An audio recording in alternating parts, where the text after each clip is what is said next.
He's going to help him. One of the more flex, doing that a lot of air. Well, if you're back or take a bathroom break, now is not the time. Duels by A. We a lot of from the East, and Bob Ciarillo brings him out and big run for massive proportions. He's got it all. Guy is just loaded with top of his physique for me. Tell me what's wrong with him. Well, I mean, the glaring with the calves did tear his hamstring. His quads are so delicate to work, but it's coming. We've seen reserve standing next to us right in person, eating in several different bodybuilder. Again, he beat last year. Ring champ was Phil Heath. He beat everyone at the app. This will be one of those where we got to see them standing next. This is confident. I mean, we fought timid. We'll do that great. Guys, feeling the process is all up. And quite frankly, as he looks in Las Vegas. The thing we'll tell you is that you never start to see feedback.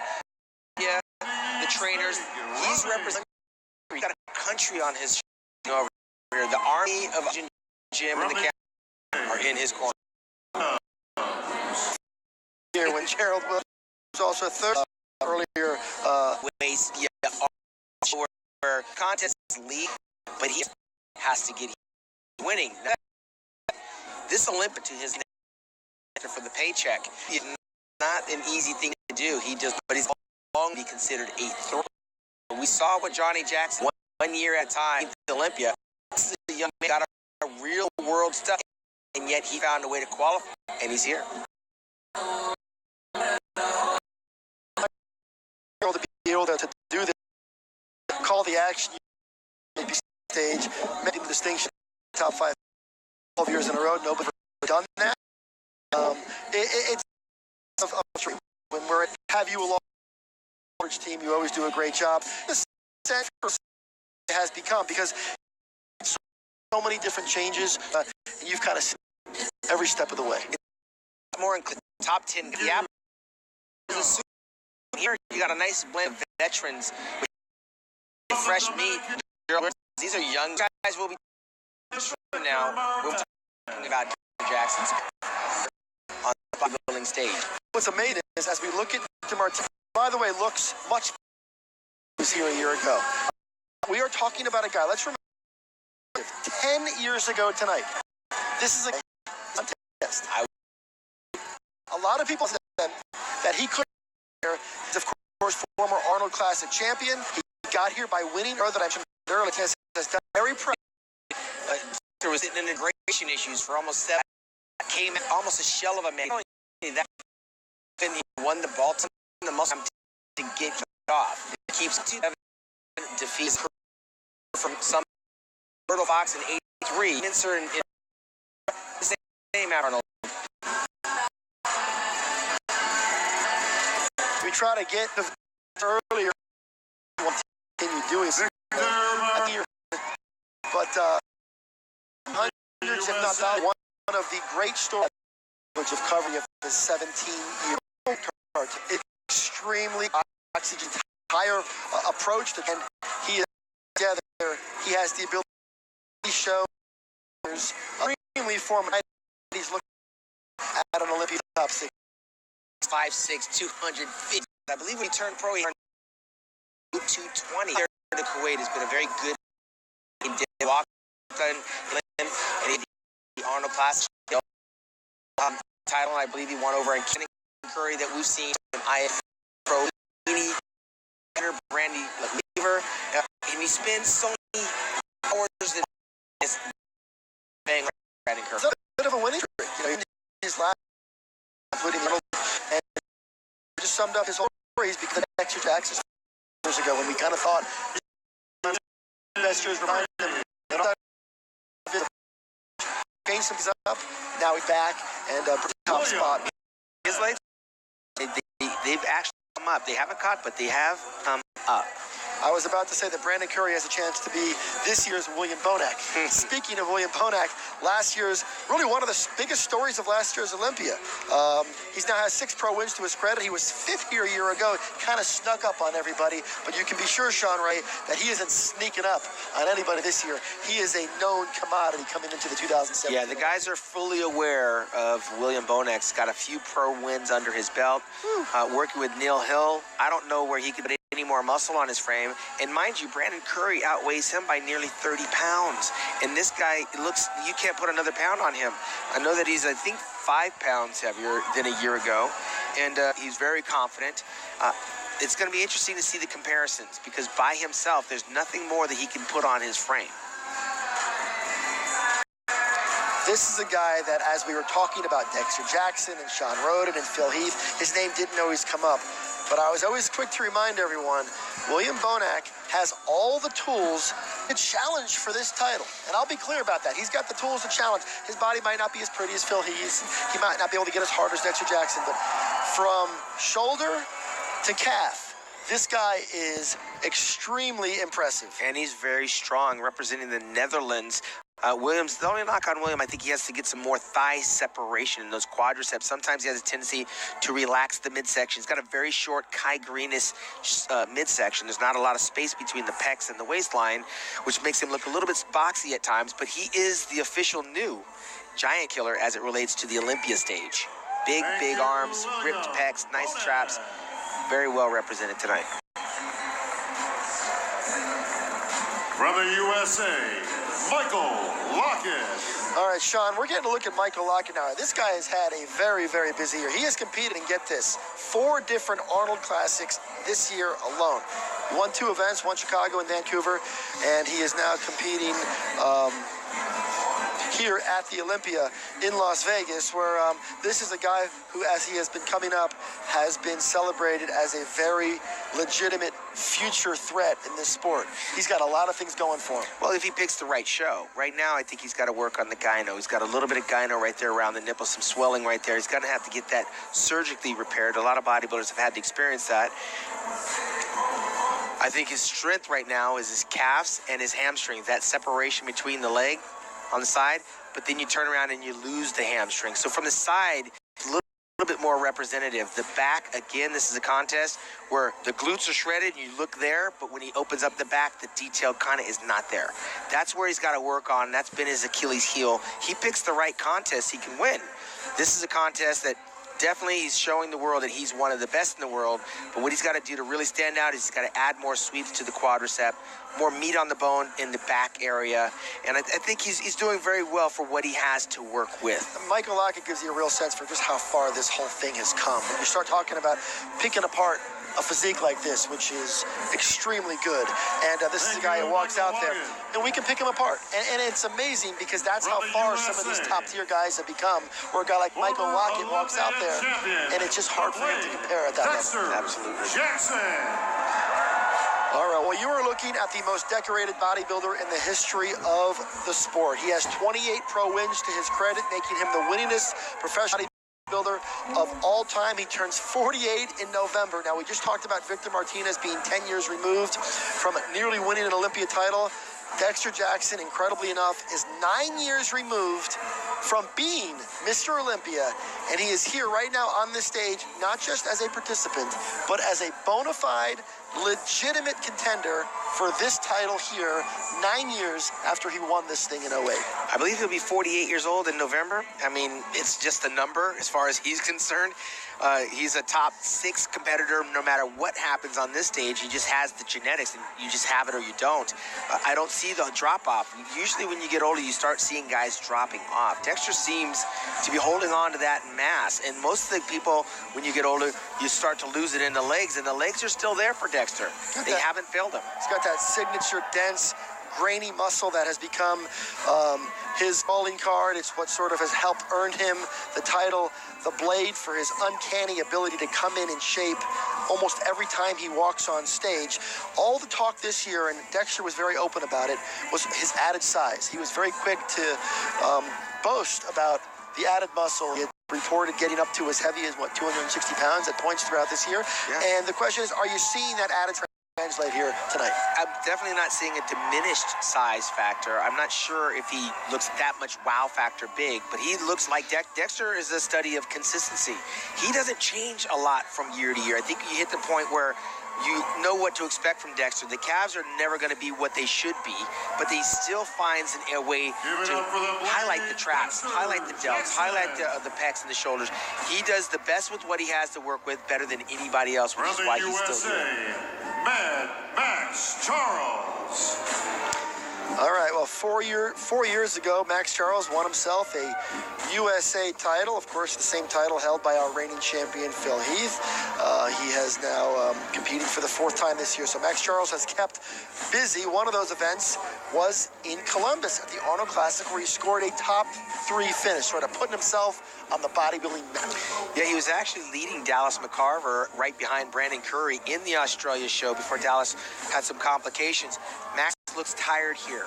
I saw him earlier in the year in the spring. The stomach is just not there. The detail's not there. The quads don't have the separation. He wanted to be in this contest, and sometimes you do it because you love it, but at the same time, it doesn't translate physically. And right now, what we're seeing is a physique that's a little bit tired. I'm sure Max is looking forward to a nice long off season. He said his preparation started in December, so he's literally been on one since December, and here we are towards the tail end of September. All right, you're watching Amazon Sports Nutrition's presentation of Joe Weider's Olympia Fitness and Performance Weekend. We are going through our first look at our 18 Mr. Olympia competitors, Dan Solomon along with Sean Ray. And in just a moment, we're going to get a look at your 6-time defending reigning champion, Phil Heath. And, of course, all eyes are on Phil as he looks to equal the mark of the great Arnold Schwarzenegger and pick up a 7th Sandow Trophy. Based on the way a few of these guys have come in so far, it's not going to be an easy title for him, but if Phil is able to bring to the stage what we know he can, it almost becomes a foregone conclusion. Having said that, the opportunity to see Dexter, Sean rode and flanked on either side of Phil is sort of what we're all waiting for. And I got to be honest with you, I think this contest goes beyond those 3. It does. The X Factor is going to be Big Ramy. And, of course, the Pocket Rocket, William Bonek. One of the guys won't be there, will be Max Charles. Again, he just doesn't have the detail to be competitive. And we've seen him much harder, much more separated, especially in the spring. So Max is going to be along for the ride here tonight. But, yeah, all eyes are on Mr. Consistency, and that would be Phil. And your final competitor from the USA is your 6-time reigning and defending Olympia champion, the Gift, Phil Heath. Sean, 11 years ago at your event in Colorado at the Sean Ray Classic, a young man named Phil Heath, who was competing in his hometown that night, made his professional debut. He wowed the crowd. It was a victorious debut. He won a week later in New York, and so began one of the most illustrious careers this sport has ever known. He has since gone on to win the Olympia 6 times. And tonight he's gunning for number 7. He and his trainer, Hani Rambod, have put in the work. They devised a plan. So I'm going to let you, Sean Ray, be the first here in 2017 to assess this version of Phil Heath. It was a long time ago, Dan. Phil has done many things in those 11 years with what he has to work with. And mind you, he didn't wake up and become Mr. Olympia overnight. He put in the work. He won that junior national title, wound up coming up winning the USA's right here in Las Vegas. And he's plotted his way. I believe he started off in the Mr. Olympia, not as Mr. Olympia. He was 4th place, worked his way up to first runner-up behind Jay Cutler, and ultimately grabbed the title. And here he is. And so far, I got no complaints. And again, from the back, this is where these shows are won and lost.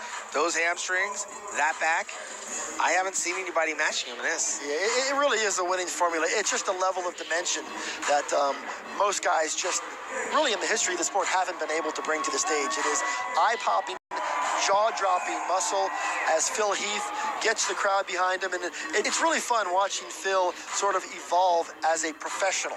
The way he takes the stage, the way he commands the stage, he hits his shots. He knows what he's here to do. This is very much a workmanlike business trip for Phil Heath, and he's here to continue his reign atop the sport. But make no mistake about it, each year it's a different look for Phil. Olympia champion Phil Heath. I appreciate it. All right, we're back and we're continuing our prejudging round here at the Mr. Olympia. It is a night of champions so far. We have crowned 3. Breon Angeli, the Classic Physique champion. Oksana Grishina takes the Fitness Olympia title. And Sydney Gillen is your champion of the 2017 Figure Olympia. And we are going to soon learn how this Mr. Olympia is going to play out, but of course we will not know that outcome until tomorrow night's finals. But first things first, we have to put these guys through the rigors of comparison, and you can be sure Steve Weinberger is going to make these gentlemen work. And Steve can look at these guys pretty much like I can, Dan, and know who's going to wind up where in terms of these call-outs. The fans are definitely interested in seeing their fan favorite standing next to the better guys. Right now, I think Phil's still in the lead. I mean, I just didn't see anybody stand up to him from the back. I want to see what they look like next to him in the front. Phil looked a little bit heavy in the midsection. He's got to be careful in between poses. You let that stomach out, and everybody's going to be looking at it. And him being a champion, he needs to be acutely aware that that midsection has got to be tucked away, along with Sean Roden, when the time comes, especially in the transitional poses. Now you're going to be standing next to guys that potentially can either out-muscle you or be in better condition than you. And if you want to stand out, you've got to make sure that you look at your best when you're in those comparison rounds. Now, Sean, just to be clear, what we're looking at here, this is not a call-out. These are the numerical comparison portion of the judging, where they bring them out. You're looking at competitor 7 through 12, and they are being put through 7 through 11, and they bring them out that way. So this is not to be read into at this point. No, what this does is give the judges one quick look at what they think they're going to want to see compared next to each other. And this is a very important round, although a lot of people think it's meaningless. The judges have to see you in these quarter turns when you're not, flexing on a double bicep. And by the way, you guys just saw at the lower portion of the screen the various commentators. We are actually presenting this event worldwide in multiple languages. So we are extremely proud of the global participation. Our various partners and really all continents are able to experience this event live as we watch it here play out in Las Vegas. This sport has become just an international phenomenon, and the fact that our friends at Amazon.com have sort of helped us bring this thing to the world is an incredible thing, and I know the fans around the world appreciate it. Absolutely, Dan. Supply and demand. This is happening in every little nook and corner of the world. I had to go to China this past February, and it was amazing, the reception for college, just for the education. They are tuned in. They're all paying attention to their health. They're paying attention to supplements as well as competition. So the world is a fit place. Joe Weider predicted that back when he started this thing on this global expansion with his brother Ben. And Amazon.com is definitely paying it forward by sharing this with the rest of the world.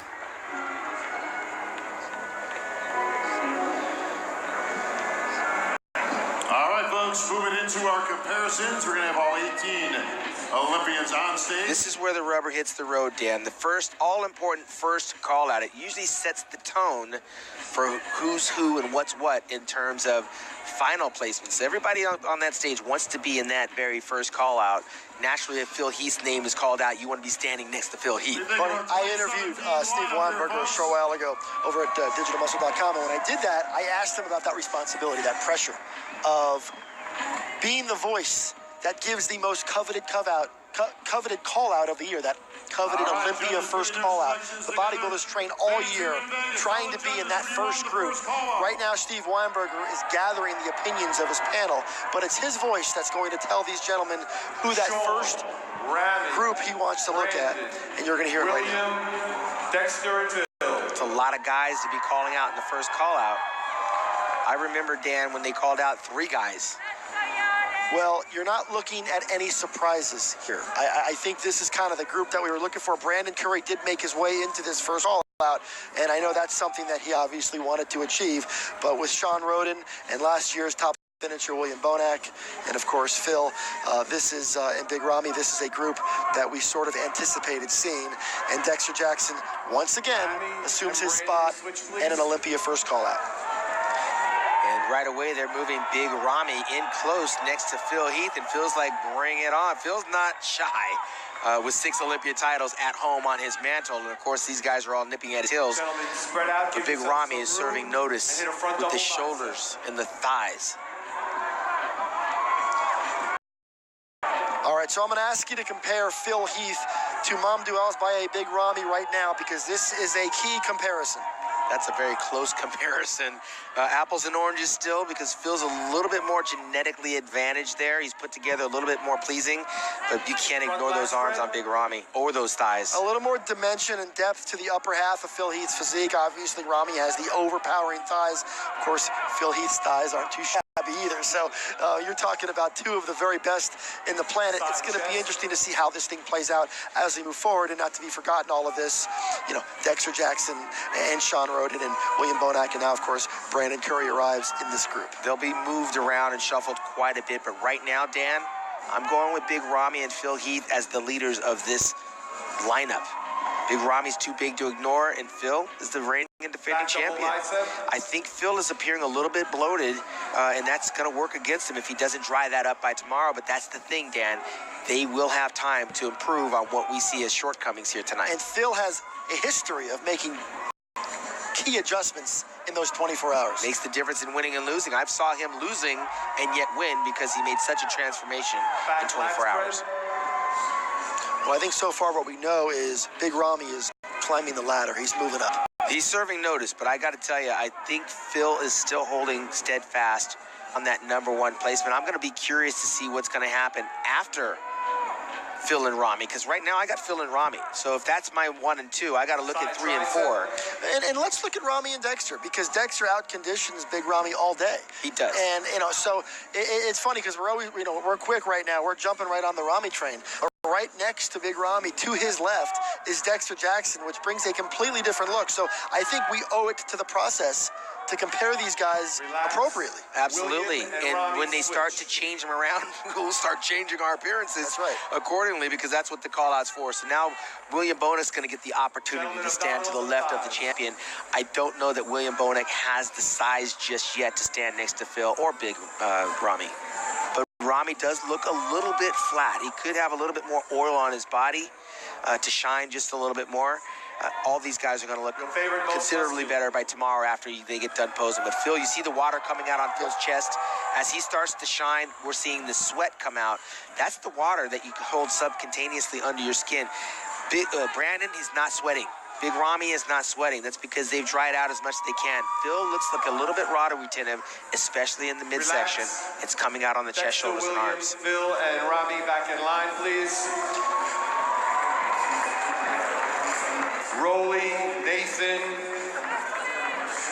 Josh, and Cedric, come join us. Dexter, William Bonac, Phil Heath, and Big Ramy were sent back in line, which gives us our first sort of tip of the hand as to what head judge Steve Weinberger is thinking. It's not just him, it's the collectively, and I think that's appropriate. I was looking at the exact same thing. I mean, William Bonac moved up as far as I'm concerned. He was 5th a year ago.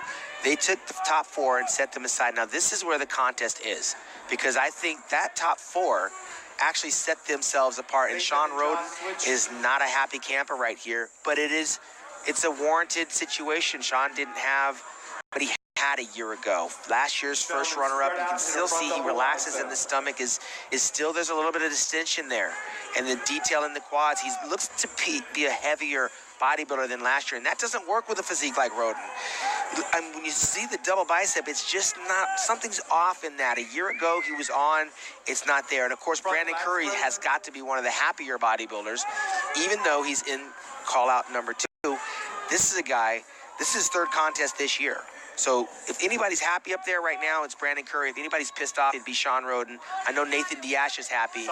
Instead, I've never seen him not be a happy bodybuilder, regardless of the placement. He's always happy no matter what he's doing, but unfortunately, he is not going to do what we've been waiting for him to do on Olympia stage. It doesn't look like that's going to happen tonight. And you can see that in the face. I saw it yesterday. The face just didn't look like he suffered, and some bodybuilders aren't willing to suffer because they're not going to, give everything they have to this sport. They're going to do the best with what they have. Cedric's probably been very busy after winning the Arnold Classic. I got to tell you, Dan, 91, I won the Arnold Classic, and I went on tour. By the time I got to the Mr. Olympia, I went through the motions. There's a lot that goes with winning that Arnold Classic in March that you kind of run out of gas by September.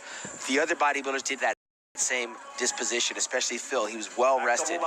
Cedric McMillan right now, his shape is keeping him in this game. And, of course, the new trend with technology is these guys will watch themselves on the big monitor as they're hitting these shots. So they this event right along with the rest of you guys here on the big screens here at the Orleans Arena. But I got to tell you, this is where it gets, like you mentioned, Sean Ray, this gets really difficult right now for the judging panel because there's not a lot separating these guys, and it's all about getting into that top six. That's that elite fraternity over the course of years, that top six at Olympia. Yes. And right now, it's very much up for grabs. And there's two guys from this call-up that are going to try to move into that top six. Rolly Winkler looks like he's holding his own, but again, he gets better as he poses. That water's coming out, he gets better. Sometimes he forgets the stomach. Brandon Curry's a guy that can wind up cracking that top six. And Sean, right now, I just don't see him coming up. Well, it looks like they're going to move Sean into, they're going to swap Nathan and Sean Roden. And Sean Roden's just trying to fight his way back. Yes.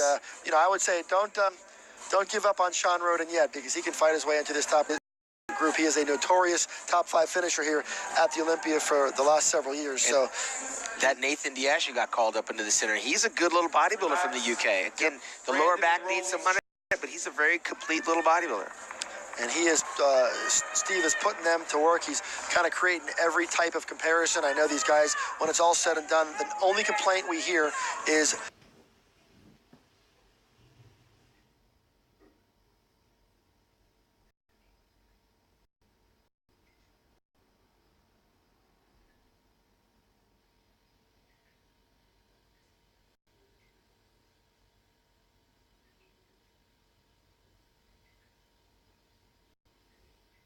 they always say, why didn't you let me stand next to that guy? And I know Right. Steve, That's a strong reality for Sean Roden. every year we look at an Olympia lineup and we'll say, who nailed it?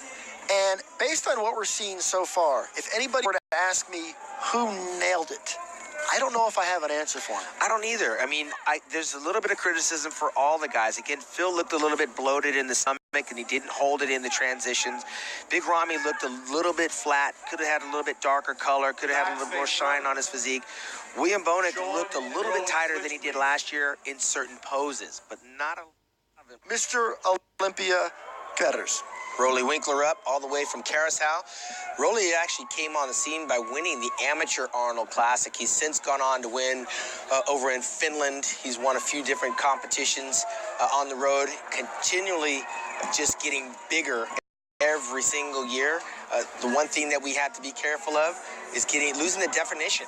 And that's what's been his crutch, is that on that stage he's carrying so much muscle, the detail sometimes get lost in that body. Well, Rulli competed 8 times last year, kept really busy, placed 7th twice here now at the Mr. Olympia. But like you said, this is a guy who, when he's on, he is on. Absolutely. But there's a lot of margin for error. Some people have described those 2 arms that you're looking at there as 2 of the greatest arms this sport has ever seen. Now, that's, of course, up for debate, but nonetheless, Rulli Winkler is very dangerous. Nobody's going to argue about those arms. Those are some cannons that he's carrying there. But we got to look.